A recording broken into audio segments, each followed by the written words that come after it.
Hi friends, இன்றைக்கி நம்ம இந்திய தேசிய காங்கிரஸ் பற்றி பார்க்க போகிறோம்.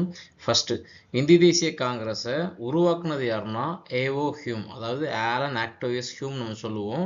இந்த ஏஓ ஹியூம் இந்தியாவில் படித்த இந்திய இளைஞர்களை கொண்டு உருவாக்கினார். இப்போ பார்த்தீங்கன்னா இந்திய தேசிய காங்கிரஸ்னு ஒரு அரசியல் கட்சி உருவாக்குறதுக்கு ஆங்கிலேயர்கள் பெர்மிஷன் கொடுக்கல. ஸோ அதனால் ஏஓ ஹியூம்ங்கிறவர் அவர் பேரில் வாங்கி அதுக்கடுத்து பார்த்தீங்கன்னா இந்தியர்கள் அதை வழிநடத்தி கொண்டு போனாங்க.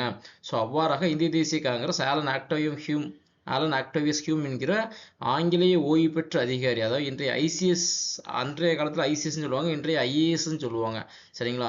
ஸோ இந்த மாதிரி இந்த ஐஏஎஸ் ஆஃபீஸர் பார்த்தீங்கன்னா நமக்கு ஹெல்ப் பண்ணி ஒரு கட்சி ஆரம்பிச்சு வந்திருக்காப்புல. யாருடைய காலகட்டத்தில்னா டஃப்ரின் பிரபு காலகட்டத்தில் 1985 மும்பையில் உள்ள கோகுல்தாஸ் தேஜ்பால் சமஸ்கிருத கல்லூரியில் தான் இதோட ஃபர்ஸ்ட் மீட்டிங் நடந்துச்சு. ஸோ ஏஓ ஹியூம் பார்த்தீங்கன்னா ஐஎன்சியின் தந்தை, அதாவது இந்திய தேசிய காங்கிரஸின் தந்தை அழைக்கப்படுகிறார். இவர் யாருன்னா நேஷனல் யூனியனோட பொதுச் செயலாளர். மேலும் நம்ம சொன்ன மாதிரி ஐசிஎஸ் ஆஃபீஸர் தான். எங்கன்னா உத்தரப்பிரதேசில் உள்ள எட்வாடா மாவட்டத்தில் ஒரு ஐசிஎஸ் ஆஃபீஸராக பணிபுரிஞ்சவர். அதுக்கடுத்து இந்திய தேசிய காங்கிரஸின் ஞான தந்தையாக டஃப்ரின் பிரபு என்ற வைஸ்ராய் அழைக்கப்படுகிறார். ஏன்னா இந்த இந்திய தேசிய காங்கிரஸ் உருவானதுக்கு இவரும் ஒரு காரணம். ஸோ அதனால் அவர் ஞான தந்தையாக நம்ம கூப்பிடுறோம். நன்றி.